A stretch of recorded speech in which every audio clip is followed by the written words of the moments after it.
The city of eThekwini, known for its warm weather, great coastline and a popular choice for travellers, is hosting the Africa Travel Indaba, a platform where buyers put their best foot forward, promoting Africa as a travel destination of choice.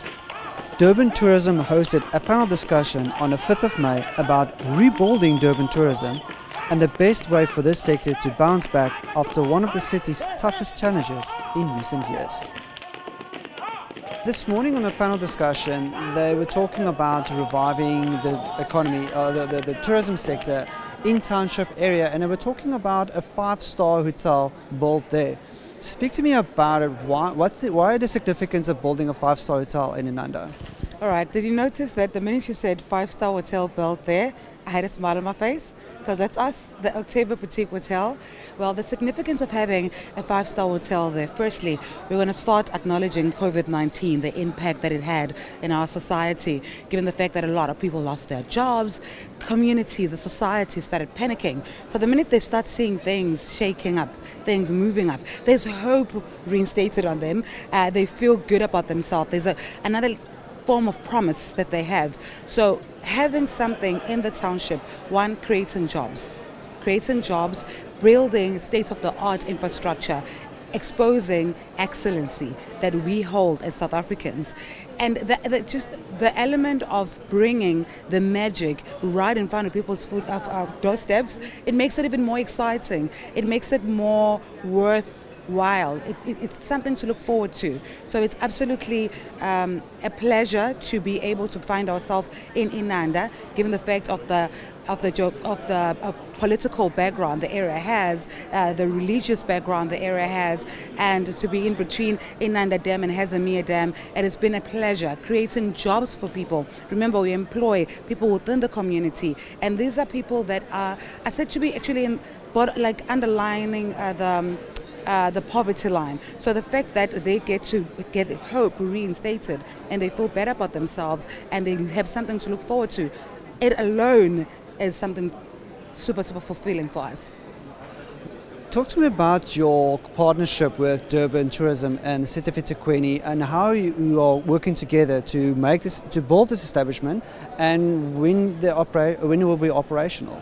All right, so big thank you to KZN, to Durban Tourism, big thank you to them. The biggest element that they're playing with us is putting us out there. Hence we're here with you. So I acknowledge the Africa Travel Indaba as we are here, and the Durban Tourism having us under their banner and being so supportive of what we're doing, putting us out there, getting the world to know that we exist on a bigger scale of things. It's a phenomenal feeling. It gives us more. It makes us more eager to do better, to do greater things, to reach for greater heights. So they've been very supportive in marketing us and exposing us to a bigger market out there.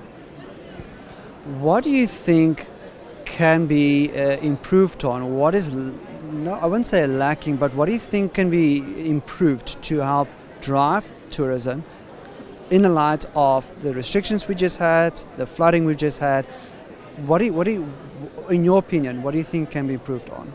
So I think, like how you've mentioned, the flooding. So there's a lot of infrastructure that was actually ruined, and that could be a part of improving tourism, ensuring that we have less potholes than what we've seen, and the impact of the flooding, that we can quicken the process. I know everything is done in a certain way, a certain fashion, but if you can fasten that quicker, I feel like it will have a very positive impact in the entire tourism. Secondly, is exposing these new establishments. There are a lot of gems within Durban that are not necessarily spoken about. And remember, marketing alone is a budget, and you find that money is a problem, hence the business. So now to market it, it's actually even more difficult. So yes, exposing these things for our leaders, organizations, to go out there and seek these beautiful establishments that are coming up, these beautiful ideas that people from KZN are coming up with, and sharing it on a global platform. That will definitely have a great impact on our tourism. What would you say is a key message? If you could think of one key message, what would that be to communicate out there to attract tourism? the key message to the tourist or to the South Africans? All right, so to the tourist is we are ready. We're ready to host you. We're ready to have you. We have exactly what you need. We'll give you class. We do not negotiate when it comes to the quality of service that we offer you. We are warm people. We have a warm place. Yes, we went through the floods, but we're strong. We still have that smile. You know, in Durban, in KZN, that's where you find a person that will greet you with a smile, regardless of what they're going through. So we are a warm people, not just a warm atmosphere, but a warm people as well. And to people that are in business in Durban is, hold on. Hold on, we've been through the worst. We've went through the worst, but there's hope. There's hope. Hold on, just keep on keeping on. Don't give up. You are the first fan that you have. If you stop being your own fan, you'll never gain a new one.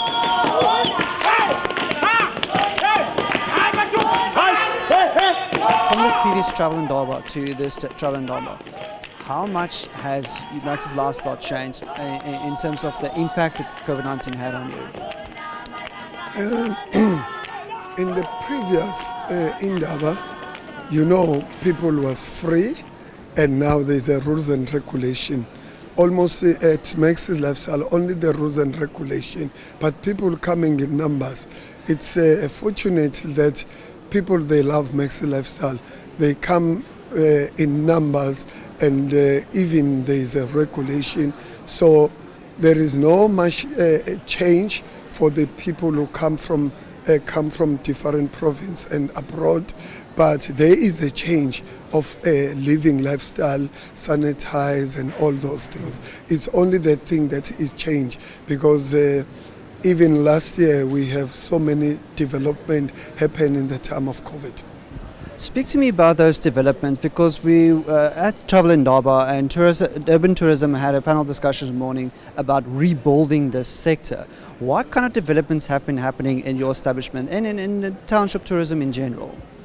Yes, the development that we did last year, we just built the conference center. We see the gap at the township. Most of the conference, they normally go to the hotel, ICC, to the big city. And then we said, no, let me change to becoming a game changer, to take all the conference to the township. So we're going to enhance the economy of a township, to bring the people coming from for the conference to the township. That's what we did at Maxi Lifestyle. That's we did it last year. Speak to me about your continued partnership with the city of eThekwini and with Durban Tourism, and how all that is helping to enhance tourism into the township area. Yes, the township economy is growing because of Durban Tourism. They taking care of township economy seriously, because most of people, when they came to the city, they want to understand what is happening in the township.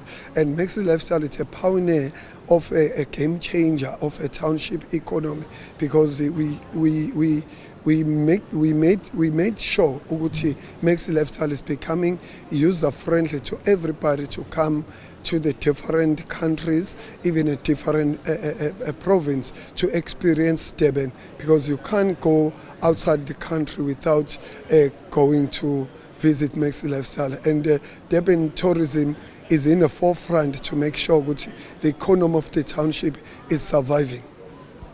What is the future plans you have with Durban Tourism? Durban July is just around the corner.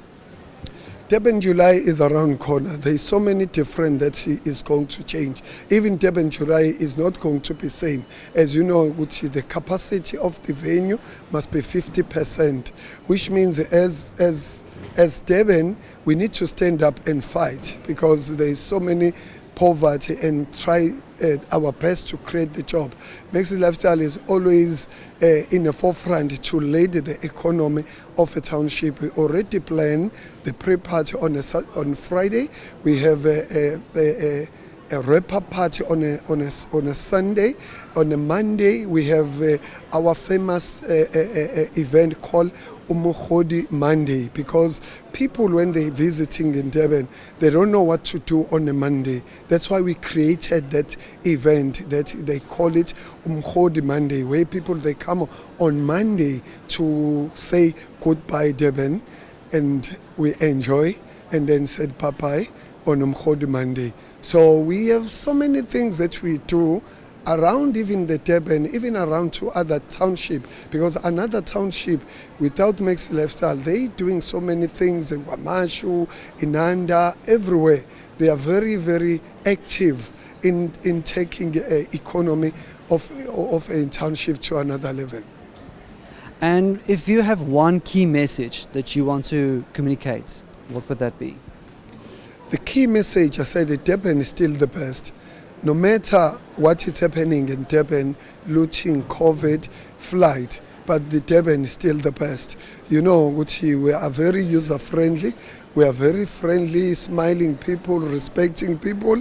We have a marvelous Indian Ocean. We have best in the township, we have the best around Durban, Mhlanga, everywhere. What we can say around everything, don't make a mistake not coming in Durban and not visiting Maxi Lifestyle. The tourism sector is slowly but surely opening up, but how is this, what was the effects on your industry per se? Especially here as a microcosm, KZN has been absolutely devastated over the last 2 odd years. First we had, of course, the COVID lockdowns. We then went into, unfortunately, the violence that we had in the province. And now, lastly, unfortunately, we've had the floods. So, yes, it has been an extremely difficult period for the tourism industry. And it's going to be difficult for a lot of tourism businesses to actually recover from this, especially the ones now with the flooding down here in KZN. You have to understand, most tourism businesses took huge amounts of debt to stay open over 2020, over the initial lockdowns. And those roosters are coming back to roost. The banks are insisting on debt repayments now. So all the leeway periods have gone. And those are starting to hurt, especially on the back of the fact that a lot of our businesses in the industry have lost ginormous amounts of revenue. If you look at 2020, we lost approximately 8-9 months of revenue. 2021, we lost again another about 3 months of revenue. And now going into 22, especially on the coastal belt, we're probably looking at another month or 2 of lost revenue. You have to understand, the majority of tourism businesses, our margins are extremely small. We're capital intensive businesses, we're labor intensive businesses. We don't generate huge margins in general, especially on your small and medium-sized tourism businesses.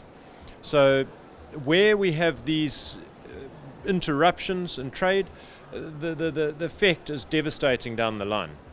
As you've seen, there's been a huge reduction in employment in the industry for a lot of businesses to try and cope.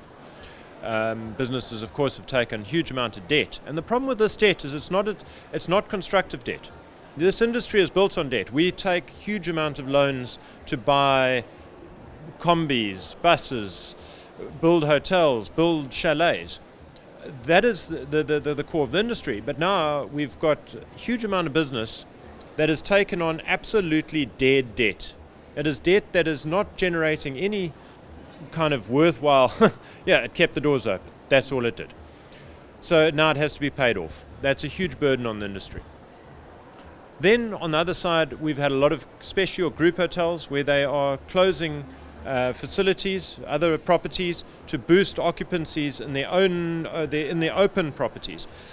So, which means we've then had a further reduction in terms of beds available for the tourism industry. That then, of course, then affects further down the line to the tour operators and the ushakers and the rest of them that rely on bulk numbers coming into the province. It's safe to assume that the operations in the ecosystem actually took a huge bit of a knock. What is the prediction on your path to recovery? Is it looking good? Is there prospects coming in? You see that it's so hard to call that. What we've seen is that up until about December, we had a very good bounce back for the industry in general. But post-December, what we have seen quite a bit is that the higher end, 4-5 star hotels, your game lodges, they've kept a certain growth going and have carried on. The problem is in our lower sector, the 3-star and below, guest houses, B&Bs, holiday resorts. We've seen a marked slowdown of the out-of-season trade. We've still seen good long weekend trade, school holiday trade, but the midweek trade, out-of-season weekend trade has definitely has petered off. On the back of that, you have to remember is that our foreign arrivals are nowhere near what they used to be. You know, most of the province, large sectors, were very reliant on the international trade.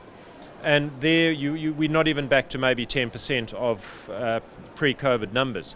So, of course, that has a knock-on effect. And a lot of that foreign trade was very good for our out-of-season sales in the hospitality industry. Your entity, what are your plans to try and revive this sector? So, as a sector, our ability internally to revive ourselves is very limited. We are very dependent on the government in this regard. So as FedHasa, we've been pressing municipalities, provincial and national government for assistance. Unfortunately, yes, there's been a lot of talk, there's been a lot of debate, there's been committees and all the rest, but the actual nuts and bolts on the ground assistance has been very slim for the tourism industry, especially in KZN.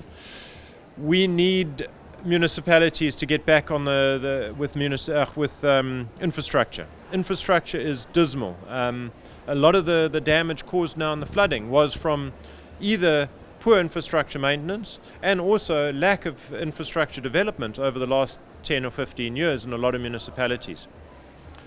The other which we need is from the municipal level is we need rates rebates for the industry. This industry has taken huge strain. We need rate rebates. The municipalities around the province are really not coming to the fore on that. The next one, of course, is national government. We need tax rebates. We need VAT. We need PAYE, UIF, whatever it might take to be able to have a breather space for this industry to go forward. We're a very resilient industry, we are, and that's why we're still here today. But if we're going to get back to pre-COVID levels, we need assistance as an industry, but we need meaningful assistance, not just debate and committees and all the rest. And lastly, what do you hope to achieve at the Indaba itself? Is there more meetings? Is there deals? Is there something that's going to come on board? Okay, so as you've seen, Indaba this year is small. But Indaba has to restart somewhere. And what we've got here is the rebirth of our industry. Yes, the numbers are small, but it is significant that we've got an Indaba this year. We are getting traction back in the industry. We've got international buyers here. We've got local buyers here. And that we need to now see turn from, just meetings to actual arrivals of tourists. So it's a difficult one. We just at the end of the day we need to market the industry. The industry needs marketing, and this Indaba is giving us that. From the previous event that you hosted here, the AITF, to now, what are some of the lessons that you've learned from there that you applied to make this Travel Indaba a bit more, to widen the experience a bit? Thank you. The Intra-Africa Trade Fair was really great. But straight after this, we had the CASA, which came at the same time as Omicron. So that taught us a lot of things of how do we host these events in a responsible way. So it was important for us that we start with our own team. We check that everybody has been vaccinated, everybody is healthy, are we all okay in terms of our energy? So basically we had to make sure that we have heightened healthy standards within the center. That is the only thing that will keep us going to make sure that we are able to host clean and trouble-free conferences. So we had to heighten our health standards within the center. Now, I want to know, was there, with the recent floodings, was there any discussion of maybe putting this on hold, maybe going on, or was it going, we are going full force? I suppose with the floods that came through 2 weeks before the Indaba, the questions was, are we sure we're still going to pull this thing through? And you must understand that even this center was affected by the rains. But we had to work around the clock and work hard to make sure that we clear out all those things. But we never doubted that we can't pull this thing through. We confirmed to the leaders that this show is going on. We are going to make sure that this happens. We cleaned around all these areas, repaired all the doors on the arena side. All those glass doors were on the floor because the winds were just so hard, and the water that came through as well. But the insurance came through for us and we made sure that we repaired those areas and we were ready to receive everyone just on time. We had to work around the clock though. So the collaboration and the attitude that we had from the rest of the staff was amazing. Everybody was so eager to make sure that we are ready to host everyone in this center. So we worked around the clock to get the center ready. No, you're talking about collaboration, partnerships, private-private partnerships. They are quite important to keep events like this going on. What kind of relationships was established throughout this conference as we're coming to the concluding day of the Africa Travel Indaba? So the collaboration that exists now, or that has started or restarted again within the different venues around Africa, has been strengthened as they were coming through to our kitchens to see how we prepare, sharing of best practices. And they were also saying, you know, Lindy, when we have our next one, can you please come and show us how you do these things? And also the sharing of the information. If I've been able to hold the World AIDS conference or the eradication of child labor or the Indaba, how can they benefit from this? What can I share with them? So the sharing of best practices have been coming through greatly within the continent, which I found is really been beneficial for us to be part of this. So the business meetings that have been going on the floor have been amazing. And the sharing of best practices, that's the takeaway that we've taken out of this Indaba. On that note as well, to extend the conversation, you mentioned about all the business, the buyers, the networking. What are some of the key outcomes that you've noticed from this Indaba, and where to from here?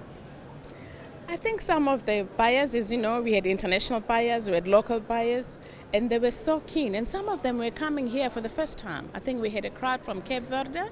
They were here for the for the first time. We had 19 people from the African continent.